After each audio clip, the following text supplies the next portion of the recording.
So directly from Japan, well, not directly, from Japan to a FedEx truck to the Grail Room, I finally have the Spider-Man Far From Home upgraded suit. This is the red and black suit from the movie Far From Home. And really happy to finally have him in the collection. It's got this little slip case, and on the front, some box art here that actually continues over on the inside flap. I'm not sure why they did that, but here's the figure inside. Let me get him out of there, and we'll take a closer look at Peter Parker and all of his accessories, all right? Thanks for watching. Stick around. So at the risk of pulling all of this stuff out and losing some of it, I'm just going to show you just right here in the plastic in its clamshell.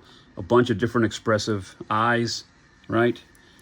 You've got his cell phone.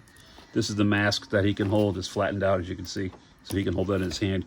You got the web wings, which I don't think I'll ever use. They're magnetized to go underneath the arms and along the sides of his waist and his legs. And of course, your standard array of Spidey hands. So that's normal. Inside the box, I see couple cool little web effects. A bunch of those in this little styrofoam, you know, for whipping, if you will. Bunch of plastic. There is a little miniaturized one of Mysterio's drones. And I think this was the size. Maybe they were a little bit bigger, but I think most of them were this size. There's a larger one that came with another hot toy, but this is cool little extra, you know, extra set piece. Over there, we've got more webs. I do want to take a look at this, though. This Tom Holland head sculpt, which I've heard great things about, and wow, look at that. I give it a 10. That's a 10. That's Tom Holland. That doesn't really have a bad angle. Sorry, you can't really see it, but look at that. That's our boy. I like the little extra strands of hair. Nice touch. So let me get Spidey out of the box here and put him on a turntable. I'll be right back, okay? Last couple of things that you want to take a look at. Of course, you get the base Spider-Man Far From Home, Spider-Man upgraded suit on the plate. They didn't really need that. It could have just said Spider-Man, but okay. You got your dynamic stand. I've already put the wasting. They need to upgrade the padding on these things. I usually add a little bit more foam just so they won't damage the suit over time. And the other thing they gave you was this other little stand for the drone, so you can plug that into the bottom, and it's got a little hinge, and you can kind of direct it around a little bit if you want this to be menacing with Spidey. So just wanted to show you those two things. Let me get Spidey over here and take a close look. So my first impression right out of the box is good. I like the body they've done. It's, you know, muscular just a little bit, but he's more athletic, you know, like a Olympic athlete, which Spidey should be. He doesn't need to be all, you know, all beefed up. And I do like the proportions here that they've done. The suit itself, the black and the red, I think look great with the little red accents. Black here on the waist. You've got the black Spidey to raise, so that's actually adhered to the front of the suit. And on the back, of course, you've got the white Spidey design there. So let me take him off the turntable and get a closer look at him, shall we? So right away, one of the things I'd heard that there was a problem when some of these with a seam on the top of the head. It is right there, but it's flat. I mean, it's barely noticeable. You can see right there where the fabric is, where it was fastened together. Silly choice. They could have done it in the back or down here, but it's not. Doesn't take away from the aesthetic, I don't think. What do you think? Liking the web pattern all the way down. It looks cool. One thing I noticed, I was just messing with the arms right away. There's ratchets here, which is great for any Spidey figure. I haven't even tried to move the legs. All I've done was my customary bend the wrists in a little bit. And I didn't break a peg this time like I did with the Keaton Batman. So I got that going for me, which is nice. I'm going to try to move the legs for the first time. Nice. Nice ratchets. That's good. That's very good. Nice bend. And the feet also, obviously you've got the swivel and the pivot and everything, and the toe articulation a little bit, but they're tight, which is great.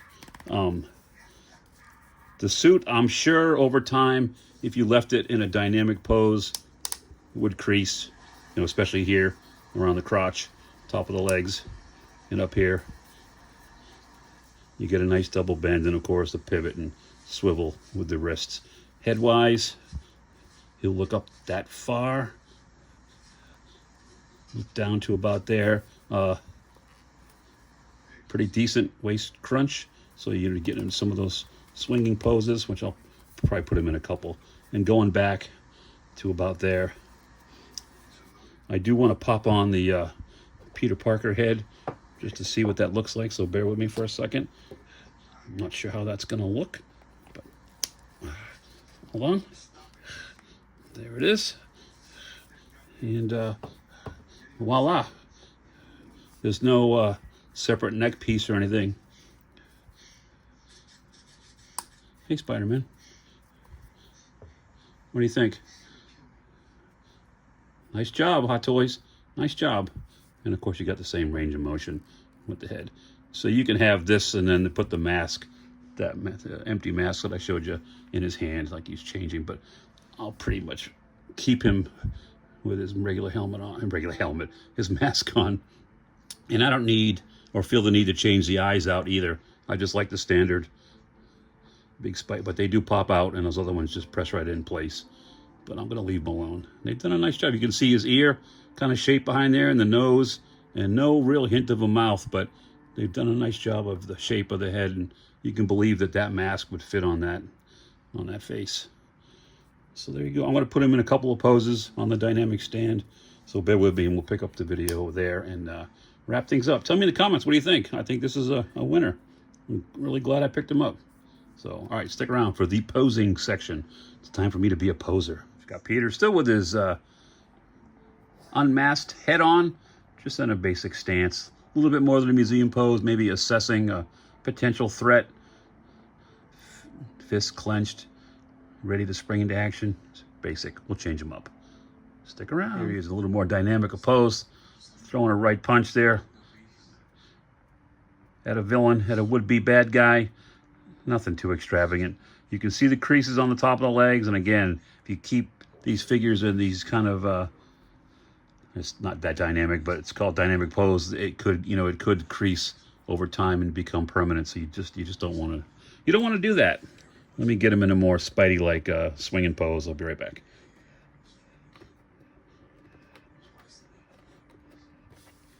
I can never find the switch to turn off the turntable. There we go.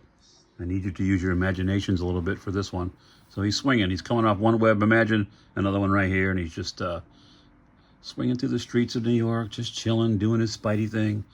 And you can, I mean, you can put him upside down. Obviously, you can stress those joints as much as you're willing to go. I don't want to do too much. I'm going to put him in a slightly dynamic pose, but nothing crazy, so I can display him like that. And I may put a thwipping hand on one of them with the web shooting out. Let me see how it hangs and if it supports it. So there you go. That is the Spider-Man Far From Home upgraded suit from Hot Toys, a welcome addition to the Grail Room.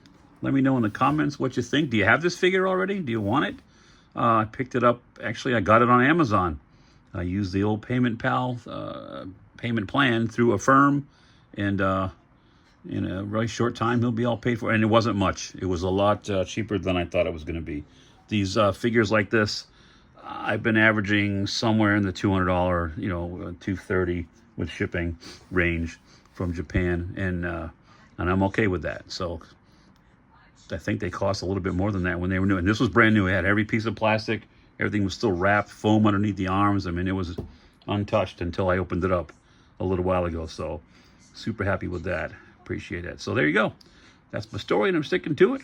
From Gary's Grails and Spider-Man, I'm reminding you once again, your Grails are out there. Go find them. Thwip. I'm just going to go with this basic pose for now. Nothing crazy.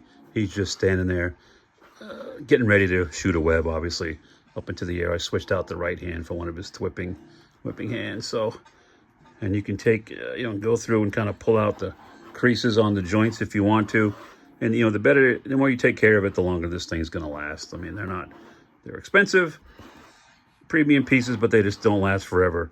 And if you're going to bend them all crazy like a Spidey can do, you may find yourself with some torn areas after a couple, 3 years. I don't know. So far, I've been lucky with all my figures. Nothing's deteriorated like that. And the stuff that has pleather, I put some preserve on it, stuff to preserve it, to keep it from cracking and flaking, and I've been lucky. So there you go. There's Spidey in all his glory. So I already said it once before, but I'll say it once again. Your grails are out there. Go find them. See you next time. Hey, look at that website. And you guys should subscribe to that guy. I heard he's pretty cool. I give it a 10. A 10.